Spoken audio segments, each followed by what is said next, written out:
सबसे बड़ी संपत्ति है भजन,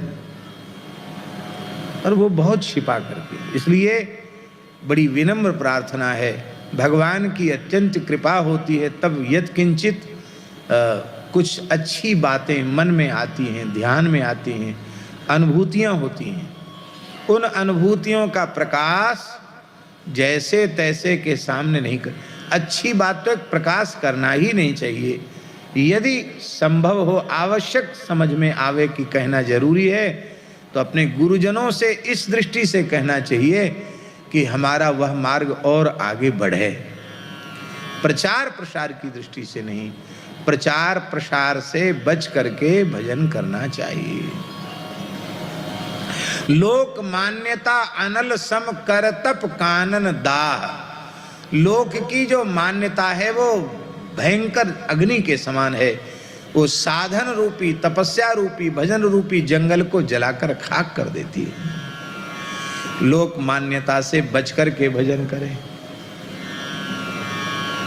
एक संत थे, गौड़ीय संत थे, मिथिला क्षेत्र के थे, उनका नाम था श्री विपिन बिहारी दास जी। उन्होंने एक घटना सुनाई थी बहुत प्राचीन काल की। उन संत का क्या नाम है वो तो मैं विस्मृत हो गया, मुझे स्मरण में नहीं है, लेकिन एक घटना उन्होंने सुनाई थी कि एक संत थे, बड़े उच्च कोटि की भजन आनंदी महात्मा थे, बहुत उच्च कोटि के, अहर्निश भजन, हरि तज किमपि प्रयोजन नहीं, ऐसे थे। भगवान को छोड़ के कोई प्रयोजन ही नहीं। और श्री जनकपुर में विराजते थे, तो प्रतिदिन जानकी महल में आकर एक बार दर्शन करते थे बस किशोरी जी का, अब फिर अपनी कुटिया में चले जाते।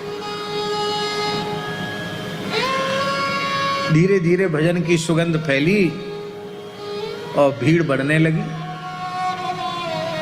सेठ, साहूकार, राजा, महाराजा जो आओ, चलो बाबा के दर्शन करें। हमें बड़े परेशान हो गए कि क्या करें।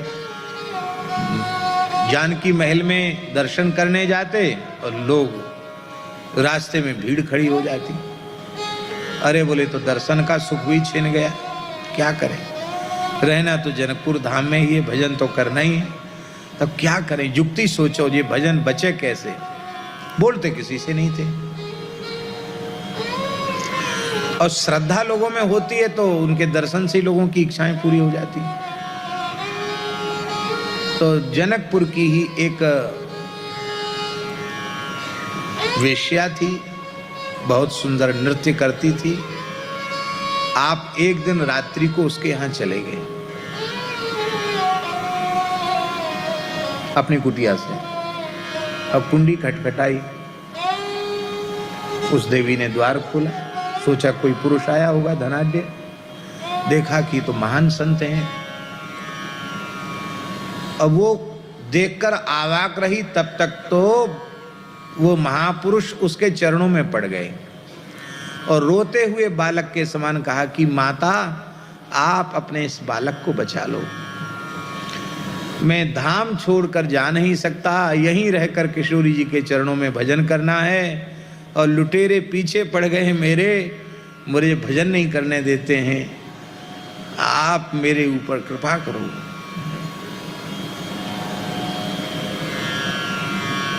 उसने कहा क्या कृपा करें महाराज, बताओ।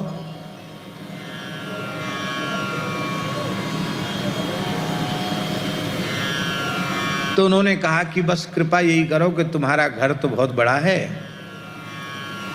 बगीचे में ही एक कुटिया है, उसी में हम रह जाएंगे और दर्शन करने जाएंगे हम, और हमको एक नई वेशभूषा हमको दे दो। बोला बिल्कुल ठीक है, हमारे बारे में किसी से कुछ बोलना नहीं, बस हमारा आपका इतना ही संवाद बहुत है, अब ना हमें तुमसे लेना देना और ना अब तुमको हमसे कुछ लेना देना, बस हम पड़े रहें कोने में, हमको भजन करने देना। बोला ठीक है। तो नाई को बुला करके उन्होंने ये दाढ़ी कटा दी, बढ़िया सुंदर ऐसे गुच्छादार मूछ रख ली और बढ़िया पाग बांध के और बढ़िया रेशमी कुर्ता घुटने तक का और चूड़ीदार पैजामा और एक छड़ी चांदी की मूठ जड़ी हुई बढ़िया छड़ी लेके अब गए। अच्छी बातें प्रसिद्ध नहीं होती, ये बातें बहुत जल्दी प्रसिद्ध होती। अरे बाबा कहाँ गया, अरे बाबा तो वहां चला गया। अब तो लोग ने अरे राम राम कुछ नहीं, अरे बेकार, सबकी नाक कटा दी, सर्वनाश कर दिया। अब कोई भीड़ भाड़ नहीं, वहां कौन जाए। उसने भी लोगों का संपर्क सर्वथा त्याग दिया। उसे अब क्या जरूरत थी, उसको तो महानिधि मिल गई थी और वे नित्य प्रति 24 घंटे में अपने नियम के अनुसार जानकी महल में जाकर भगवान का दर्शन करते। एक कोने में खड़े होकर घंटों तक उनके प्रेमाश्रु बहते रहते, श्री ठाकुर जी का दर्शन करते, फिर चले जाते।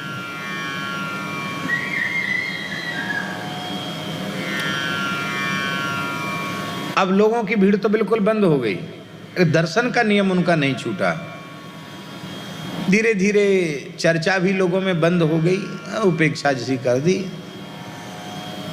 एक समय उन संत का भजन करते करते भगवत धाम प्रयाण हो गया। प्रयाण जैसे ही हुआ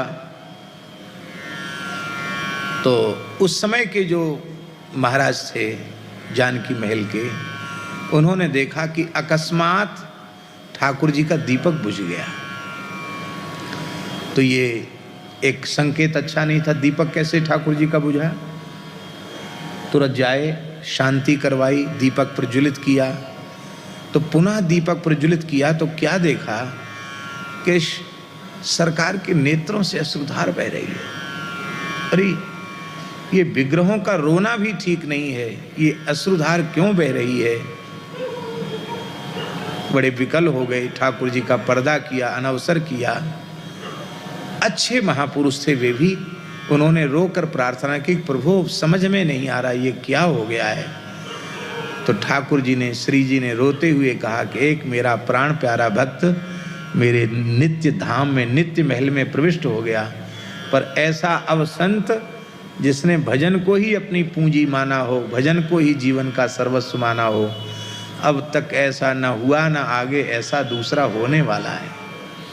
तो अब उन संत का रोज हमें दर्शन नहीं होगा, उनके वियोग में हम रो रहे हैं और मानो संत रूपी दीपक ही अब बुझ गया।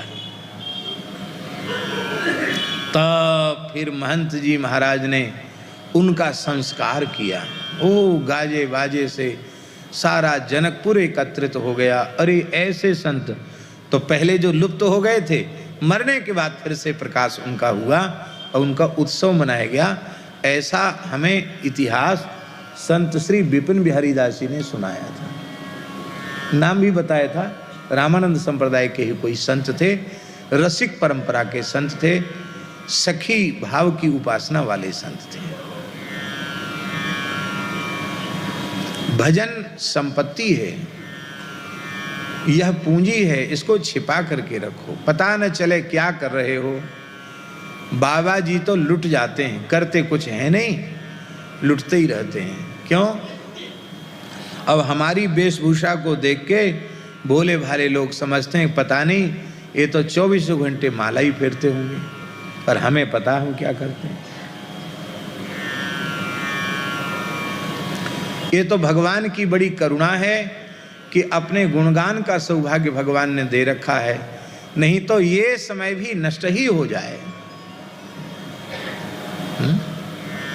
हम एकदम सत्य कह रहे हैं, इसमें कोई कपट और छिपाव दुराव की बात नहीं है।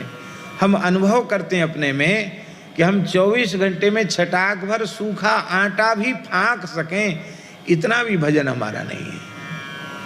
भजन के नाम पर, साधन के नाम पर कुछ नहीं है, शून्य से भी शून्य है। गीता जी के श्लोक का हम चिंतन करते हैं कई बार, अनन्यास चिंतयन्तो माम ये जनाः पर्युपासते तेषां नित्याभियुक्तानां योगक्षेमं वहाम्यहम्। इसका अर्थ है जो अनन्य भाव से मेरा चिंतन करते हैं, मेरी उपासना करते हैं अनन्य भाव से, मैं उनके योगक्षेम का वहन करता हूँ। तो ना तो हम अनन्य भाव से चिंतन कर पाते हैं, ना हम भगवान की उपासना कर पाते हैं। तो श्लोक के 3 चरण तो अनुभव में नहीं आते जीवन में, लेकिन आखिरी चरण अनुभव में आता है हमेशा। श्री सीताराम प्रतिदिन सत्संग एवं दर्शन के लिए श्री महाराज जी के ऑफिशियल चैनल को जरूर सब्सक्राइब करें।